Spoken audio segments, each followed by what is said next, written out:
Empower Us is an initiative which is very close to our MD, Ms. Amira Shah's heart, where she regularly provides guidance to women entrepreneurs. In the past, Empower Us has mentored EFG Store, Repose Energy, Kriya Med, Lean Agri, and so on. The current COVID situation has taken a toll on our physical and mental health. And the most common emotion that we face is fear, panic, anxiety, and the tendency to overthink. There's a 20% increase in the number of mental illness patients in India, according to a survey conducted by Indian Psychiatric Society. According to World Health Organization, 7.5% of the Indian population currently suffers from some sort of mental illness, and they have predicted that nearly 20% will suffer in the future by the end of 2020. When it comes to physical health, we are all so self-aware. At the same time, when it comes to mental health, the same people face denial and hesitation. It is time that we take our mental health very seriously and be educated about our mental well-being. To, to provide that kind of awareness, today with us we have Ms. Kalpana Ajayan. Ms. Kalpana Ajayan is Group Head for Customer Experience at Edelweiss Financials Limited. She's also a Senior Advisor at Toolbox India Foundation. She has been providing mentorship to CEOs of non-profit organizations for the past many years. And she has been a practicing Buddhist for the past 20 years, which has influenced her approach towards mental health. So we'll invite Ms. Kalpana Ajayan for the session. Hi, ma'am. Hi, Aishwarya. Thank you so much for the lovely introduction. Good evening, everyone. What an evening to meet. What an evening in Bombay. It has actually been raging storm. So I must say it's a very appropriate circumstance under which we are meeting to discuss about anxiety and mental health. So Aishwarya has already given the introduction. I'm going to just share a presentation with very few slides. I promise it is not death by death by PPT. I promise you. She's already given my introduction. So I'm a working professional. I'm a financial services professional, having worked in organizations, both from a multinational perspective and an Indian NBFC like Edelweiss. And I've worked across functions, sales, marketing, HR, and servicing. So across functions, I've also have, experience across sector as well, right? I have worked in IT company like Wipro when I started off my career in selling, and an FMCG like Fun School, where I was the product head. So yeah, in the sense, I do believe that I have a little bit of exposure to different segments and different functions. But my real area of passion truly has been mental health, and so I got myself certified in the rational emotive methodology, and I have been doing a lot of work in the mental health space now for a few years.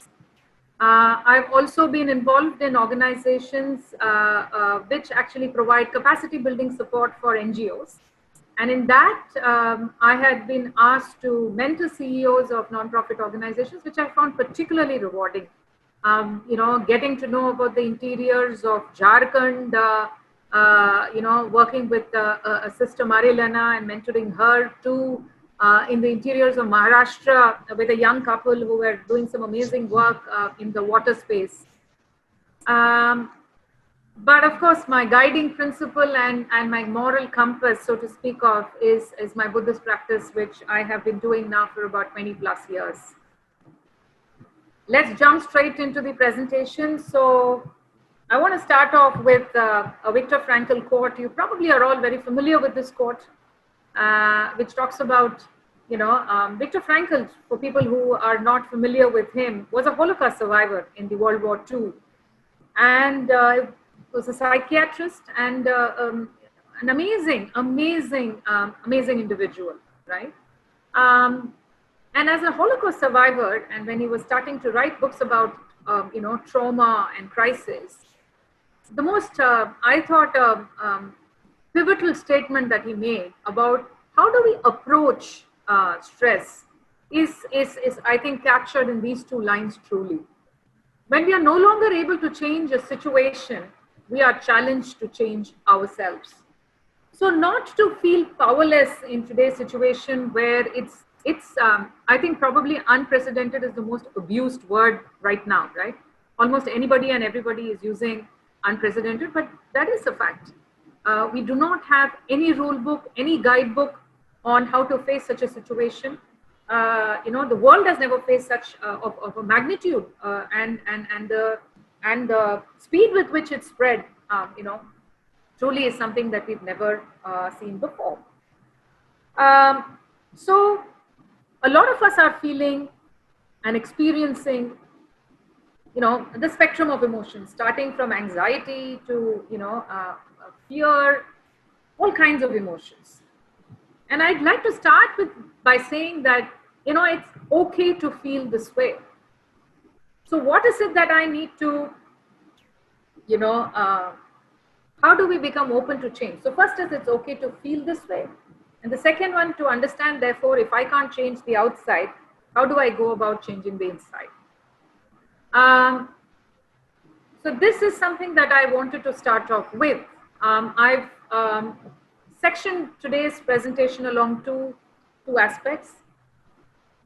The first and foremost we need to understand is that while we are confronted with COVID, we're actually confronted with two contagions. One, of course, is the virus itself, but more importantly is the emotion that this virus actually generates. The image of the oxygen mask is fairly self-explanatory, but as leaders of organizations, big and small, who are here today in the webinar, the way I've structured the talk today is, first, how do we do self-care? How do we take care of ourselves as leaders of organization? And second, how do we help our employees and how do we lead our organization, in these times? Yeah. So let's get on to the, the problem with emotions, right? The one thing that we have to understand is about we all have a practical to do when it comes to, the virus, right? But it's also very important to have an emotional toolkit. The problem with emotions, and particularly emotions that we are facing right now, it's a broad spectrum. So there are sections of people that we know practically, we know personally, who suffer from irrational pessimism. Anything and everything is a source of virus, and the impact of that is, of course, sure death. While the fact of the matter is the death rate in India is currently, hovering between, I would think, 1.8 to 2%. But those are the kind of thoughts that fills, the emotions and the minds of people who are irrationally pessimistic. And the other end, we have the irrational optimists who believe nothing is going to happen to them. So these are the people that you will bump into on the road, who are walking around with no mask, who believe that they are supermen and superwomen, right? So as you can see, the common theme in both the irrational pessimism and the irrational optimism is truly rationality, right? And truly, what does rational mean? I'm just going to stick for explain concepts to you for just 2 more minutes before I jump into, practical advice. But it's very important to understand the why so that we are able to, accept the what. So rationality, one definition of rationality is having the clarity about and accepting what I can control and what I cannot control, right? So pretty much the Viktor Frankl statement.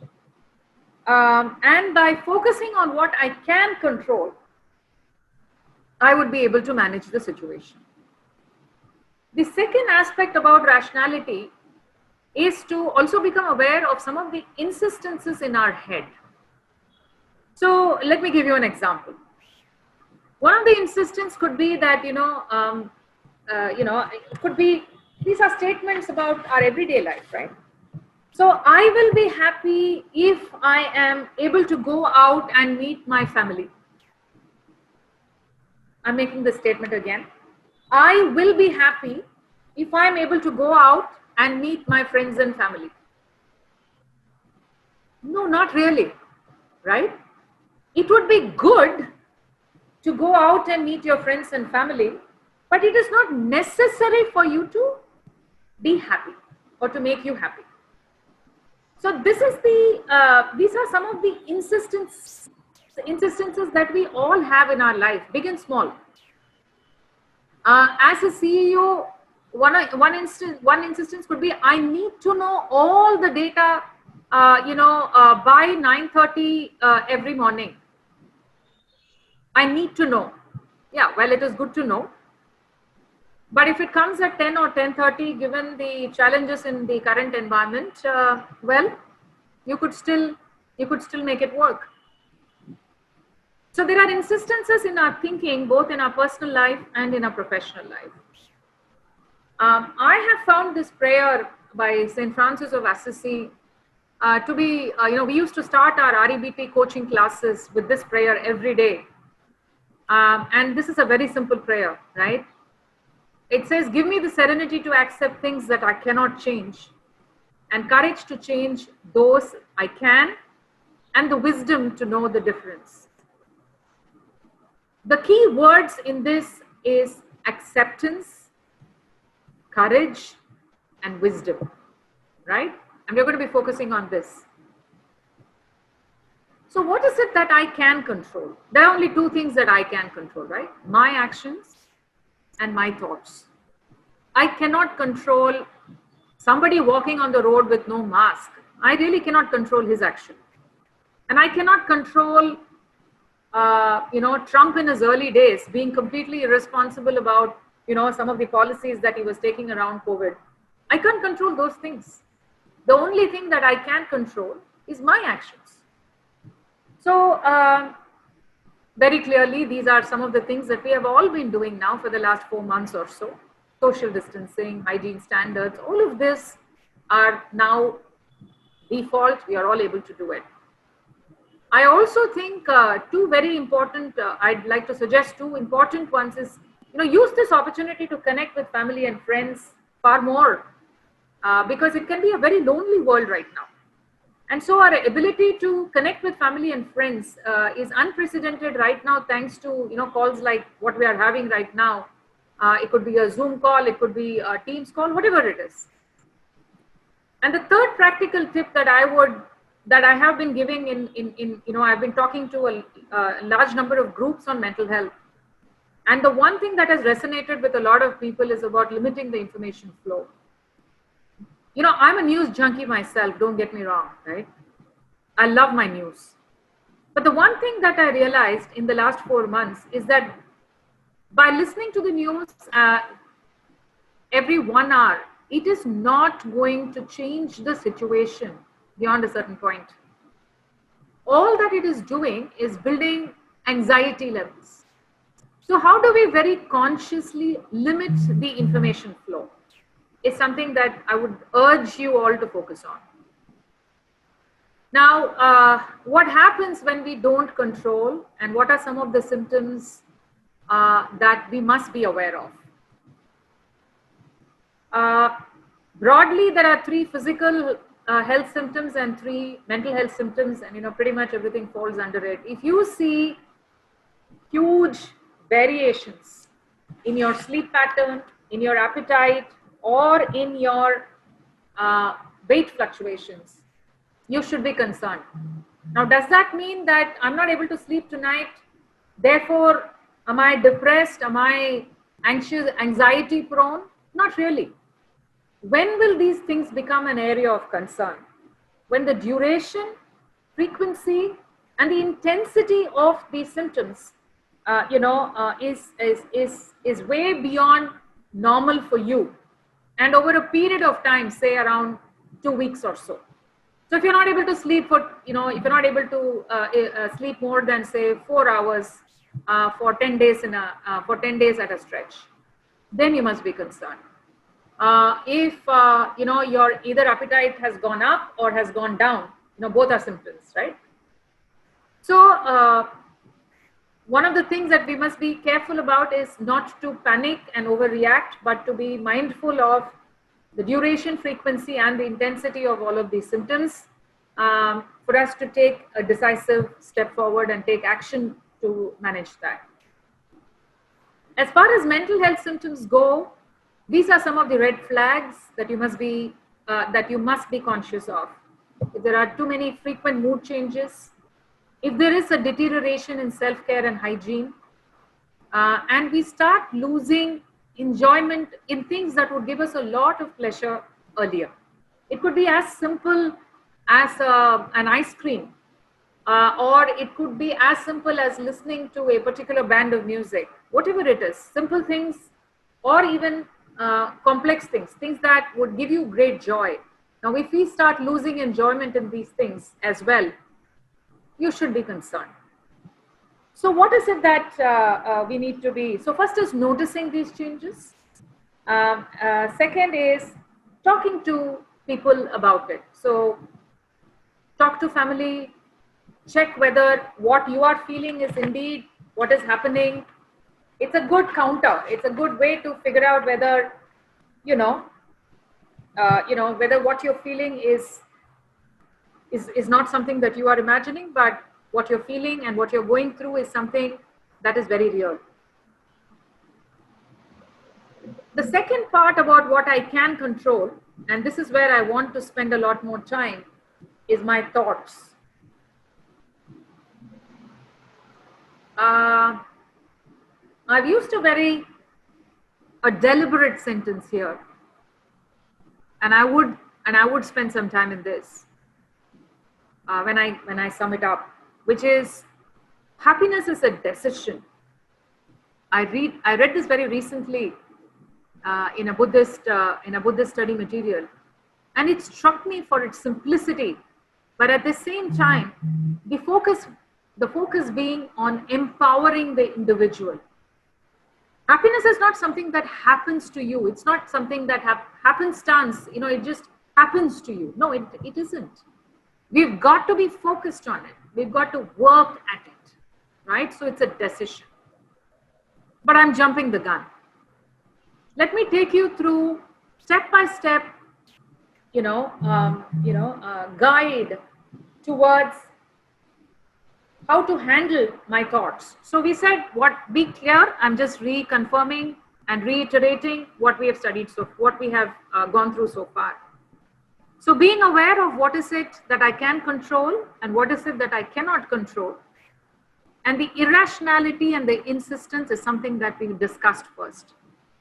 When it came to what is it that we can control, we read about two things. The two things that I can control is my thoughts and my actions. In my actions, we learned about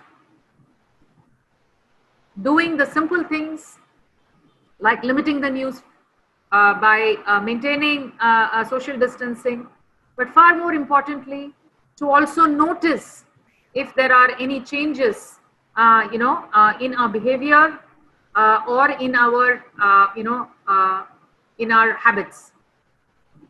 And once we've observed, not to hesitate to talk about it and take action.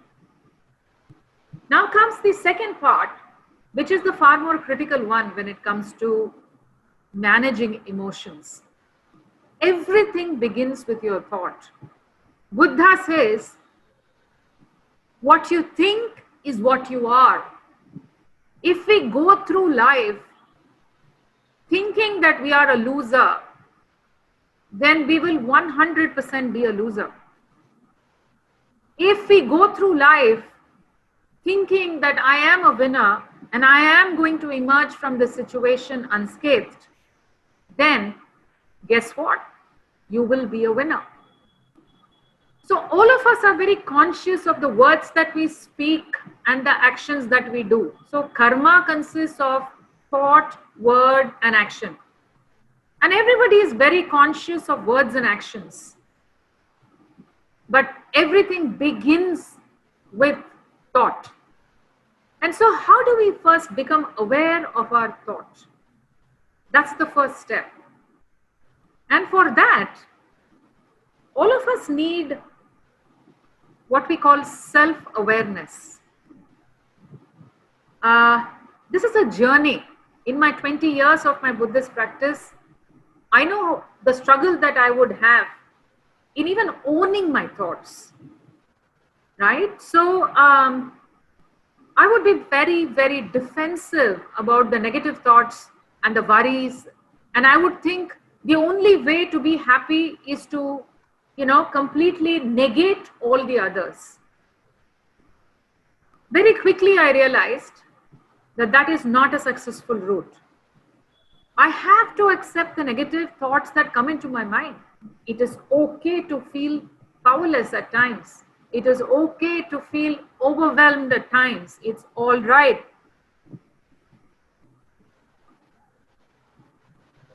Here again is a very important step which we use in the REBT methodology, which is the cause for the anxiety is not the virus, but my belief about the event.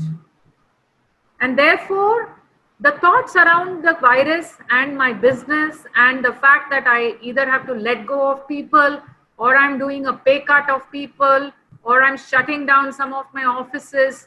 Now, these are all legitimate concerns. But what do we think about those events? Are we thinking about it from a long term? I need to do this because I need to run a sustainable business. Because if my business shuts down, then everybody loses their job, right? So how do we have these conversations in our head where we pull out the worrying thought and actually confront it and have conversations? So the self-awareness is a fairly intense journey. The second one, of course, is, as I said, do not ignore it. So for you to confront it and work at it, there are several techniques. I'm sure some of you are already doing this or have, I know for some people running is a form of meditation, right? Climbing mountains, which of course is not possible in today's times, but that's a form of meditation. For me, my 2 hours of chanting in the morning and evening is my very intense I, me, myself time. Music is a great way again to work out the anxiety. And of course, nothing like physical exercise, because you're burning your calories at the same time you're burning your worries. The third step is when we are anxiety prone and when the negative thoughts and the anxiety takes over our mind, we are almost paralyzed. And so now that we have handled the anxiety through the techniques that we discussed a minute ago, we then need to focus on what needs to be done.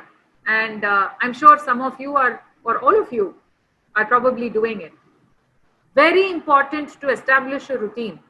When all of us are working from home, all of us are double hatting, for the, help at home, right? When, when there are so many constraints that we are operating under. How do we establish a routine? The time when we get up, the time when we have a bath, the time when we sit in front of the computer and start the work. Very important to bring a sense of control through these simple actions. We discussed about negative news. The third point that I've listed here is something that I want to spend a few more minutes on. When it comes to control, central to the idea and the theme of control is to understand all that we have is the here and the now. Our anxiety a lot of times is about what I could have done, all the failed yesterdays, and what is going to happen 1 month down the line, 1 day down the line, 10 days down the line, about the future. And all of that is happening in the now, the precious now, right? Why do I say? Because we are wasting our time. I can't do anything about the yesterday, and I most definitely cannot go and fix what is going to happen tomorrow. All I have is the here and now. So how do I bring myself and center myself in the present and focus on what is it that I can do today that will have an impact on the tomorrows? I find this to be very, very simple and very, very hard. It has taken me years to control your mind the monkey, right? We all know about it.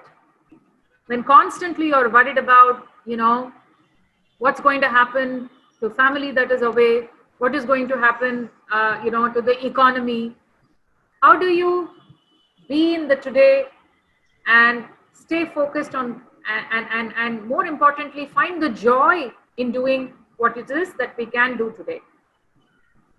The fourth step for controlling our emotions, I find this immensely useful, and a lot of my patients find it's a very simple task, but they find it immensely useful, is the gratitude journal. I would urge you to do this if you have not been doing it already. By the way, there are apps now on the phone that, it's not really a physical journal any longer. We are in a world which is filled with apps, right? So there are very many journal apps that help you actually, journal your gratitude. Therefore, the saying on the left, I cried because I had no shoes, then I met a man who had no feet. When we force ourselves to do this gratitude journal, the one thing that we get and we gain is what we call perspective. So how can we be grateful for the small and the big things in our life? The fact that we all have a Wi-Fi connection and a laptop and a passing knowledge of the English as a language for us to participate in this webinar. I'm saying you could start from that, right? We live in a very poor nation. And so it is not very difficult for us to actually feel this. We see it all the time, all around us. The scores of people that are so very underprivileged and who lack basic amenities. So many things to be grateful for. So what does gratitude do actually? Basically, what gratitude does is what we call elevate one's life state. Gratitude is the exact opposite of complaint and bickering. And to move from that negative emotion, the best way is to force yourself to say, I'm going to think of at least 2 things right now that I'm grateful for. It's like a switch. It takes you straight from that negative, low life state instantly to the high life state, where there is a sense of appreciation. The last and the most important step as individuals for us to manage our emotion is to focus on others. How can we help one more person? All of us have responsibilities in our organizations, in society. So how can we do much more for the underprivileged? The minute we start focusing on others, you know what? That's what leads to absolute happiness, not the ephemeral variety. I'm now jumping into what is it that you all as leaders, what is the core DNA as leaders in these times? What should it be? And what are some of the characteristics, when we are, we could be a 2-person organization, we could be a 100-person organization, it doesn't matter. But what are some of the things that we ought to be doing and what defines great leadership during this crisis? I have 5 points here. And I begin with, first and foremost, this is something that we all understand, which is empathy and human warmth. As CEOs, as entrepreneurs, you know, there is a relentless focus on the viability, the financial health of our organization. But what we must understand and appreciate is that without people, we do not have viable financial health. And therefore, how do we focus on our people? And the best way to do it is to lead by example. And so, how can we as leaders, how can we be open to be vulnerable? Yeah, so it takes a lot of courage because we believe that leaders have to be very strong. Yes, of course, leaders have to be strong. Does that mean that they do not have their weak moments? Answer is, it's absurd to assume that. Of course, leaders have their weak moments, their vulnerabilities.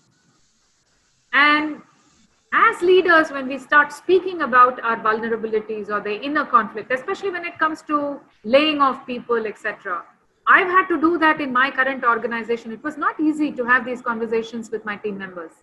Not easy. But I had to be completely vulnerable and open myself to those conversations and say that I am torn here. Now, what happens is that they don't only look at you as their managers.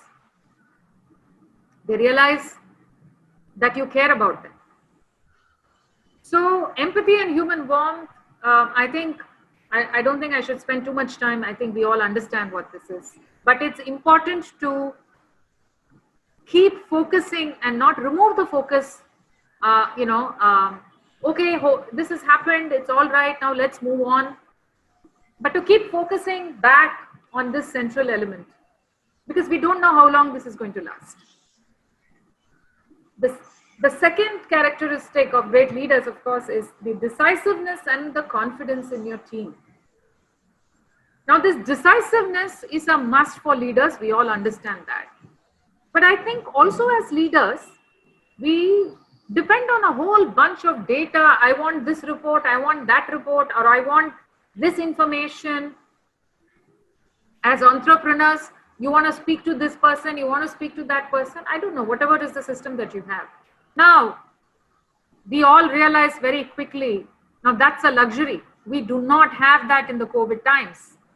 So how do we take decisions in the absence of complete information? Now, a two key prerequisite is a culture. Is this organization something where it is okay to fail? Only then will the correct information come to you. Otherwise, people are going to be paranoid and are not going to be sharing. And you as a leader will also be hesitating to take the decision because that's not our culture. We'll come into this culture a bit later, but this is a very important. So leaders set the culture in the organization. So how can we as leaders focus on this aspect of culture during a crisis? So how do we willingly accept mistakes and pivot very quickly? And of course, to have a lot of confidence in the team. That's again a cultural thing.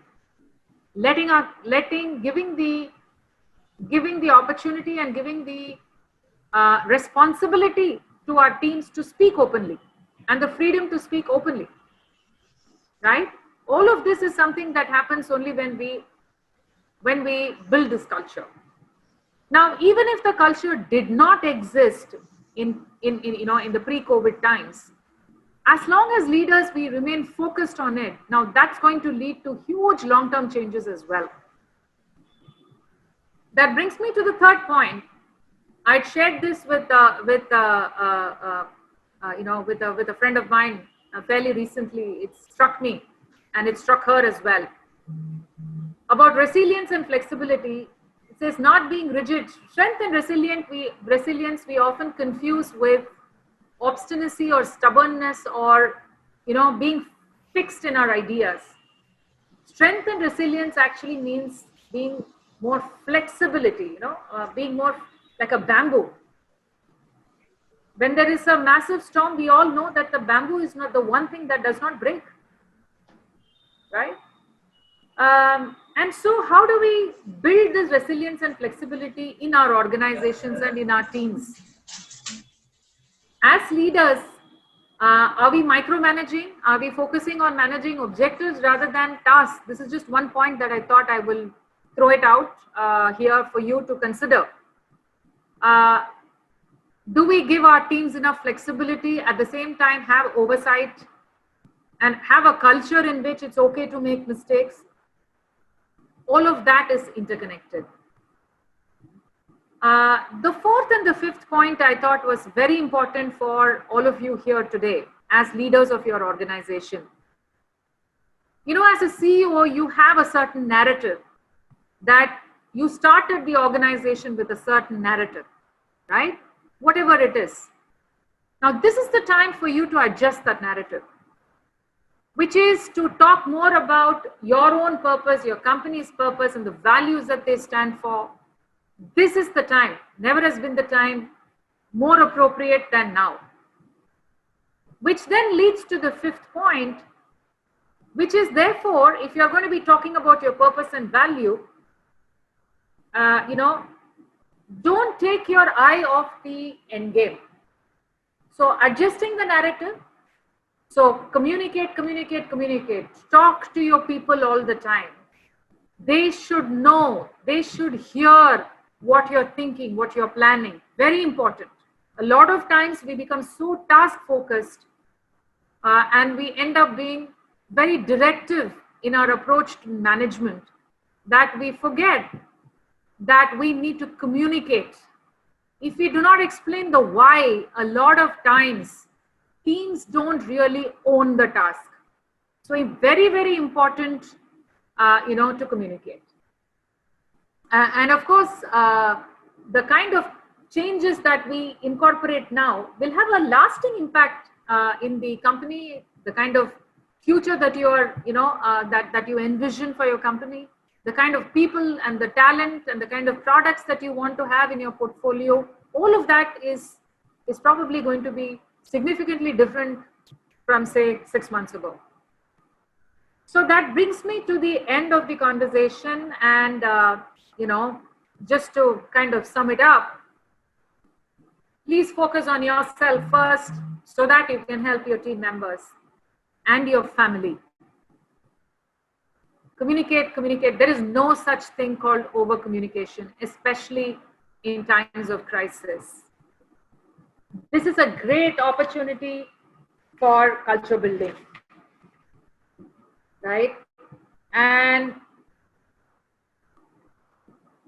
I stole this, I must confess, from Satya Nadella, where he said, as leaders of organizations in these current crisis times, there are 3 stages. We've already responded, all of us. It's been 4 months.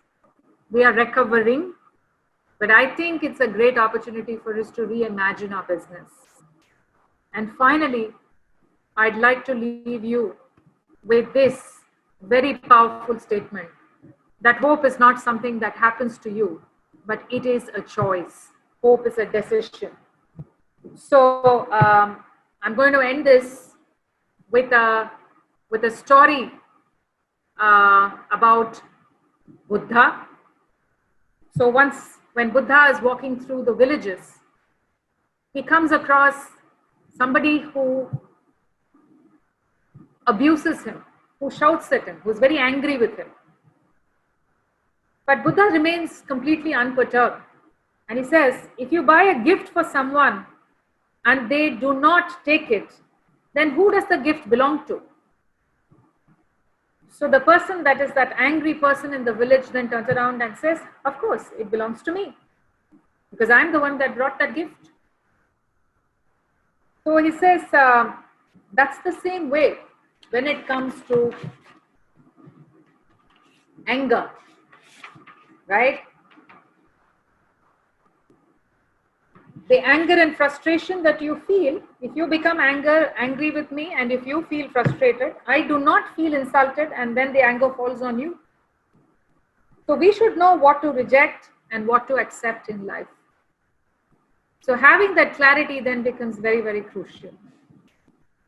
Ultimately, we have a choice. Yeah. Thank you. That brings me to the end of this chat. It was lovely chatting with all of you. And if there are any questions, I'm happy to take that on. Yeah, I'll share with them, ma'am. Share with you.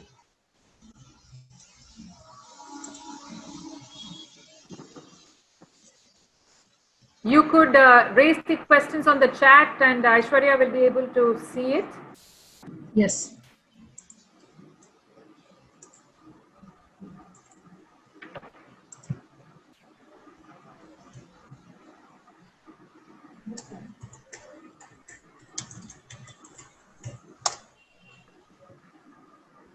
Ma'am, you can see the question now. So, yeah. So we have a question. How to deal with negative work atmosphere? Thanks, Kirti, for raising this question. I think the answer is what I just shared in the Buddha story. When there is so much of negativity around you, you have to believe that you have the capability to handle that negativity and not to let it affect you. You have to believe that there is a choice in how you deal with the situation. The operating word is choice.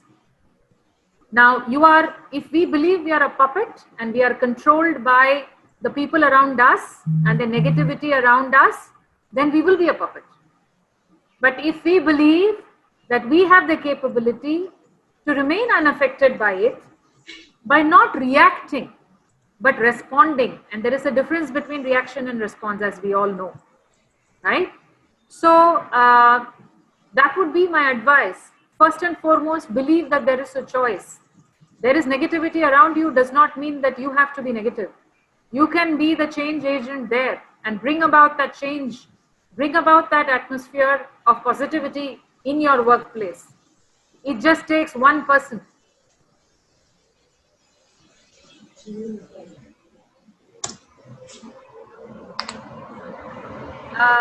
I'm seeing the second question, Aishwarya. Yes. I'm not seeing it fully though, Aishwarya. My wife is a teacher.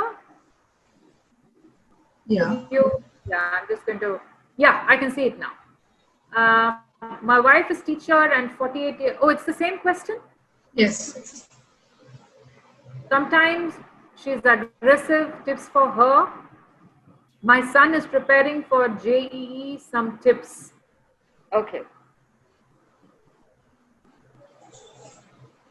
So this is a tense atmosphere for any family, I guess, when we have children preparing for these important milestones, in a child's life.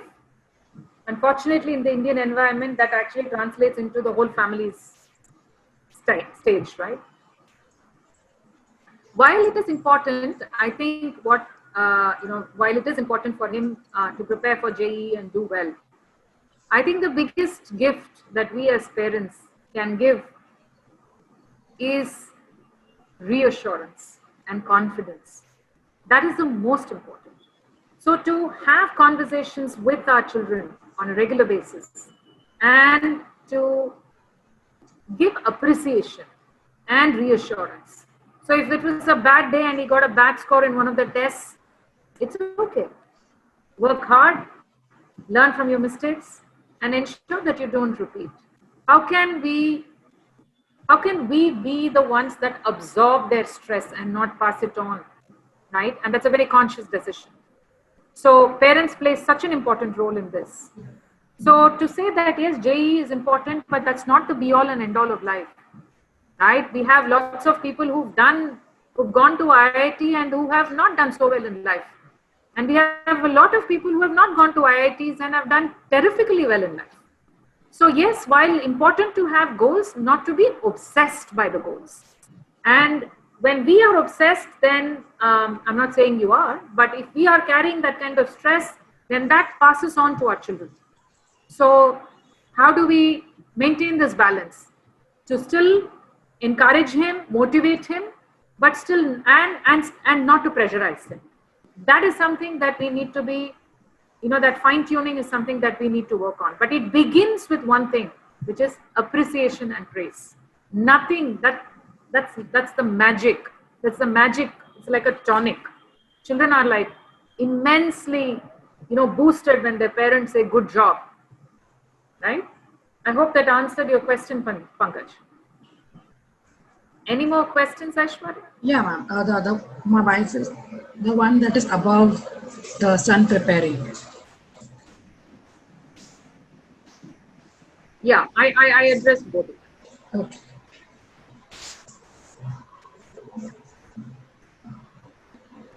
The wife, I'm sorry, I think that's what you were pointing out, right? So the wife being a teacher and she's aggressive. So Pankaj, I'm not able to fully appreciate what you mean by aggressive. Is she stressed because of your son's situation? Or is there work pressure because of the changed circumstances? It could be either one of that. Because I think probably teachers are the most harried lot in today's world, where all the classes are online and you don't know whether the children are listening to you, they are watching you, what are they doing? We have no idea. So it's a very difficult world, and this whole shift from real to virtual is a fairly difficult. You got to prepare the lessons, post it, and then do all the classes at the same time. You probably are also double hatting in the house with limited help in the house. So she probably is under a lot of pressure. So the most important thing is actually to acknowledge that pressure. So aggression is just a symptom. We need to understand what is behind that aggression. Her way of coping is aggression. Her way of coping with the frustration is aggression. So what is causing this frustration is something that we must be open, and we must be sympathetic towards. So that's just a behavior. We need to go behind the behavior and then develop coping techniques. So if it is around the child, we've already spoken about the pressure. If it is about work and the new added demands on her work, then she probably needs to raise it with her management, work ways in which she is able to better manage, lower her expectations in terms of not having the attention, the insistences. I want all my children to listen to me all the time. It's not going to happen, right? So how do we, we spoke about these insistences. So how do we manage these insistences?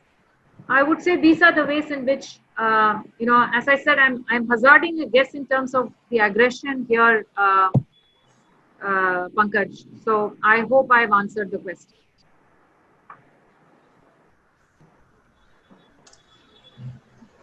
Yeah. There's one more question.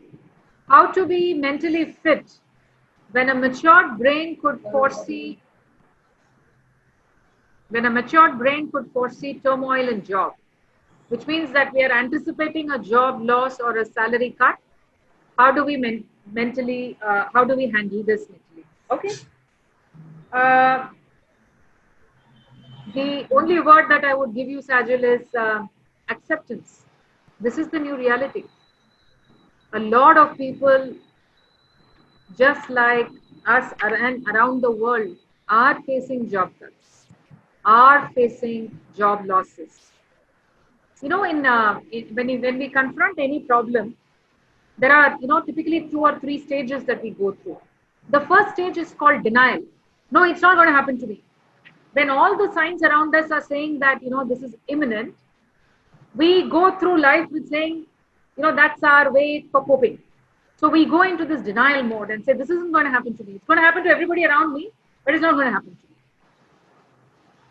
Now we need to go past that denial stage and accept it, because till we accept it, we will not go into solutioning mode.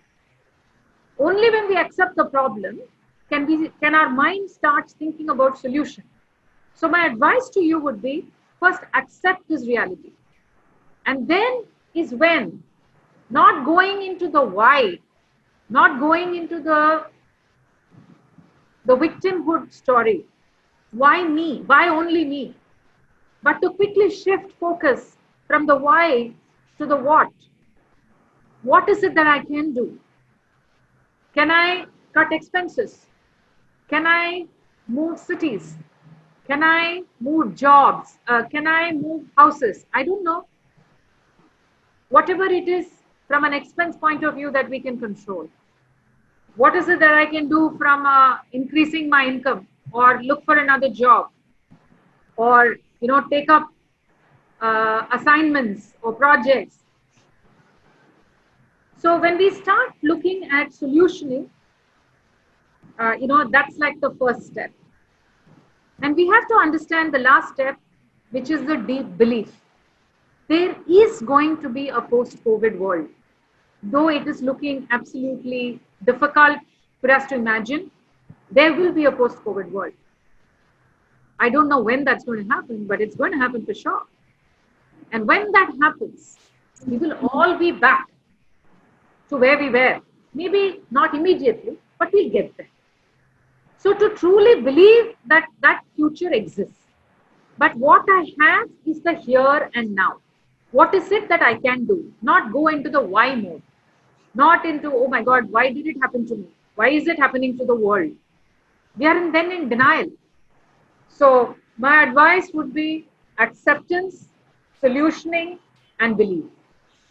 I hope that made sense, Kajal. I'm not seeing any more questions, Aishwarya, and I'm also conscious of the time. We are nearing the end of the session. Yeah. Time. Should we wait for a minute more for any more questions, or yeah, ma'am. The question has been posted. How to control response? Sometimes, despite our best efforts, we are not able to change how we choose to respond to situations that make us uncomfortable. It's a great question. There is a difference between response and reaction. I'm glad that you used the word respond. Because reaction happens when there's an amygdala hijack. We go into into the animal mode, animal instinct mode. And we're just purely, working on instinct. That's reaction. What you're talking about is responding. So I hope you're responding and not reacting. And therefore my explanation around reaction and response. So yes, we are creatures of habits. And habits are not just what we do. Habits also start from what we think. If we have to change the way we have to respond, it has to begin with the way we think about ourselves and the solution. If we believe that we are incapable of making the change, guess what? That change ain't going to happen, right? So I'm not saying it is easy to change, but if we believe, it's all degrees. If we believe in our head that it is something that we can change, we must change because it's good for us, and take that one step forward. You may fail 3 times spectacularly, but even if you take that one step forward, it's a great positive reinforcement. So whenever we are trying to change any behavior, the advice that we normally give is don't chew large pieces. Take small steps, right?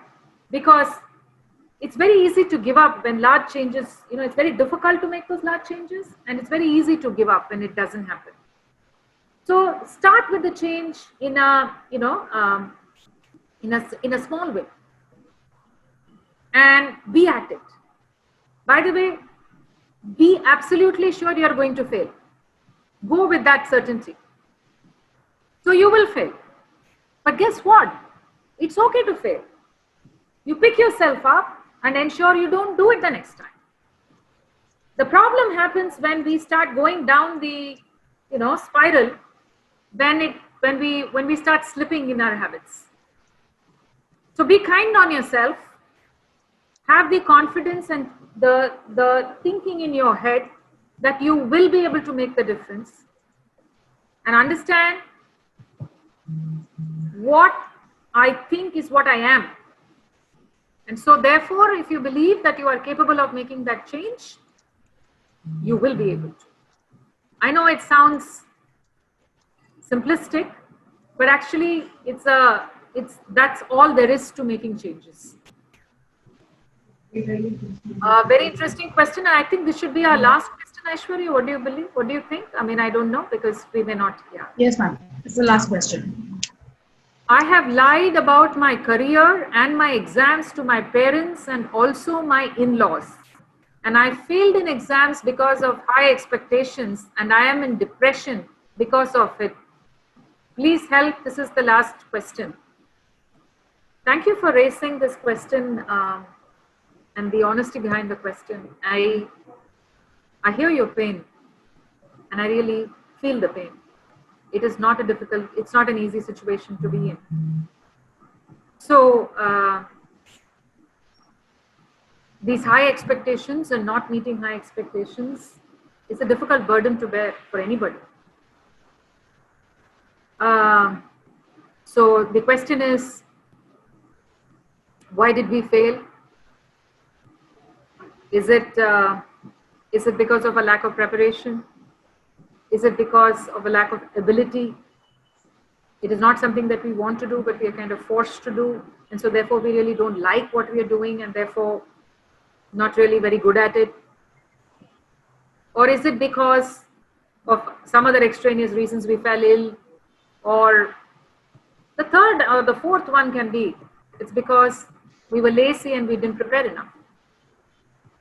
It could be any of those reasons, right? Typically, this is the reason why we fail. It could be any of these reasons. So the most important thing for us to do is to do an honest self-assessment. Why is it that we failed? Once we have the answer, the second most important step is to acknowledge that, accept that, and make the deep determination to not do it. Coming to the second part of your question, which is the lying to the family members around, how do we rectify that? That can only happen when we have the courage to have that difficult conversation with people.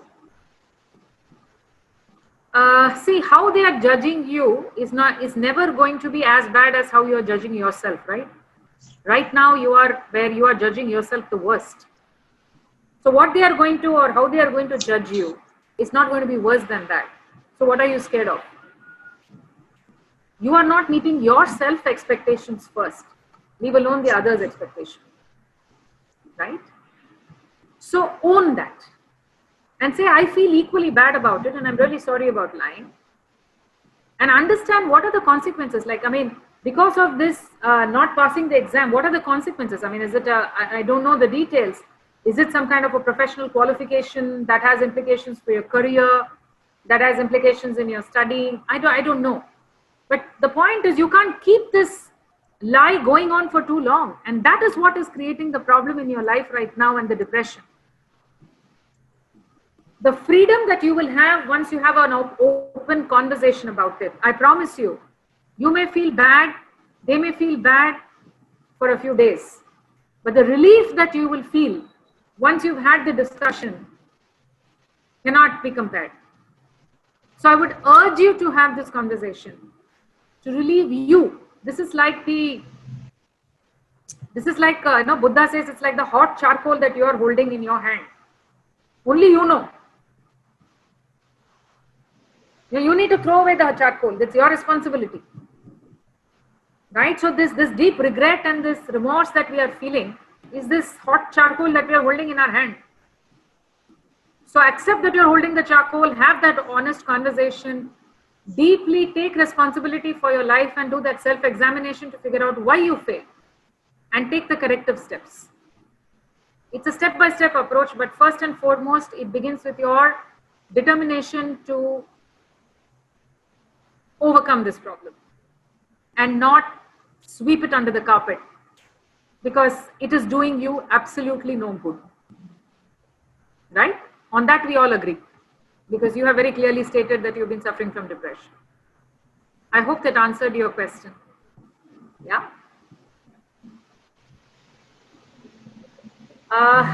Is that it, Aishwarya? Do we Yeah, wrap it? that is it, ma'am. We do have more questions, but that will take offline. Okay, all right. Yeah, Fine. yeah. Thank you Okay, so much, ma'am. thank you, everybody. I hope there was something of value for each and every one of you. Yeah, I'm looking forward to answering these questions, and thank you for bringing all of these issues. I appreciate the honesty. I appreciate the effort that you've all made on this very rainy evening to be here in this webinar. Thank you all. Thank you very Thank you so much. much, ma'am.